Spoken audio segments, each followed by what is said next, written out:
boys and girls. Tonight we're going to talk about things that have to do with the ocean.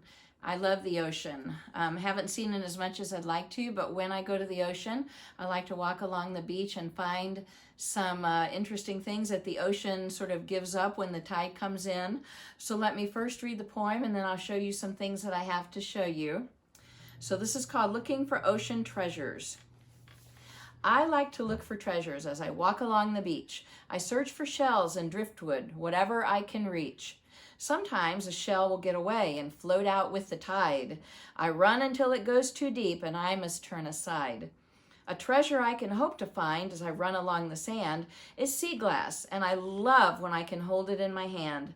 It comes in many colors and feels smooth to the touch. I'd love to fill my bucket, but it's hard to find that much. But I found several colors, lots of greens and shades of blue, and sometimes if I'm lucky, I find bits of others too. By day's end, I would like to have sand, glass, and of course some shells. If those things are in my bucket, I'll know my hunt went well.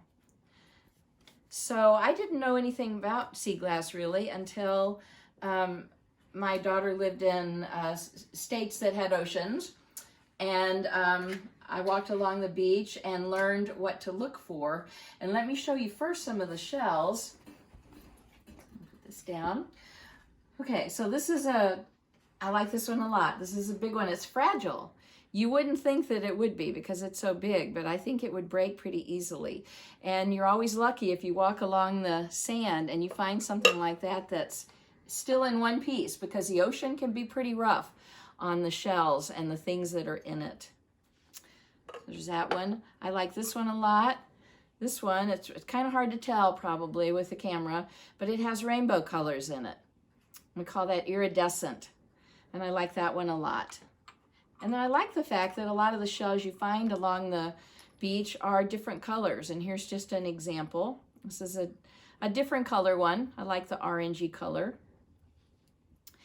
And the other thing I like to find when I walk along the beach is sea glass.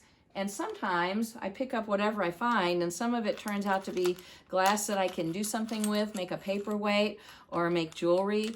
And sometimes it's just still a little too sharp. It hasn't been battered around by the ocean enough. But some of the glass that you find in the ocean is really old. Sometimes it could be 100 years old because it's been in the ocean and the waves batted around and the sand and the force of the water smooth it down. So it's fun to look for that, and I put all these pieces together because I thought it would be fun to just kind of do a paperweight. But you can see maybe how smooth sea glass is when it's been beaten by the water.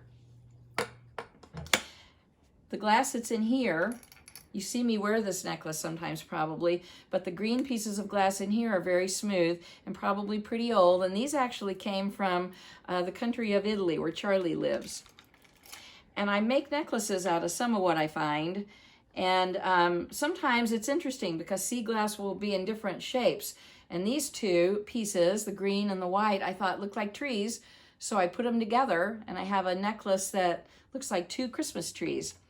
This one looks a little bit like a heart, and I put it on another piece that looks like a heart, so I've got two together with a little stone in it. But sea glass can come in lots of different fun shapes. And then sometimes you don't know what you're walking past. It looks like a rock, which this does when it's kind of buried in the sand, but when you hold it up to the light, you can see it's a really pretty shade of green. It's really a dark green. I'm hoping you can see that. You can see my finger behind it. So sea glass is fun to work with and fun to find. It's like going for a big treasure hunt. And then sand is also interesting too. And I think I don't know if I brought this back from Virginia or California, but I still have my shells in it. But I love the way that sand feels that you find on ocean beaches. And I can't bring very much home with me, but I brought a little bit because I knew I would be able to make something out of it, which I will. And then this sand is actually black sand and gravel. And this came from a beach in Iceland. And you can see the rocks that were mixed in with it are really smooth because they too have been battered by the sand and the wind and the waves. So sand can come in black too, which I didn't really know until I went there. So it's fun to see the kinds of treasures that you can find when you walk along the beach. And one of the treasures you can find actually are something called lighthouses. And you may have heard of lighthouses before. So this is called Lighthouse Heroes. Have you ever wondered what protects the sailors on the sea? I found out about lighthouses and they really interest me. Lighthouse keepers were the folks who lit the lamp each night to let the sailors know their ships should stay back from the light. The light tells them their ships are getting too close to the shore, and so they know that they have been protected once more. Sometimes lighthouses signal that a port is just ahead, and sailors know that they are close to food and a comfortable bed. Most lighthouses these days don't need keepers anymore, and sailors now use other ways to get safely back to shore. But lighthouses and their keepers were the heroes of the seas, and we're grateful that they worked to put tired sailors' minds at ease. So there aren't many lighthouses, hardly any in fact, that still have people that live in the lighthouse and take care of the light. They're done electronically and with batteries. But I'm going to go ahead and light mine. And that's what a lighthouse keeper would have done. He would have lighted the light so that the ships can find their way safely back to shore without banging up on the rocks. So lighthouses and lighthouse keepers, I think, were heroes, certainly to the sailors that they help protect. And so if you're out and about sometimes, there are lighthouses in a lot of different states. So when you're traveling, you might see them, especially if you're in states where there are oceans. So thank you for coming along on my little trip through treasures of the ocean. And remember that lighthouses are a type of treasure of the ocean. So 143, and I will see you soon, and thank you for listening today.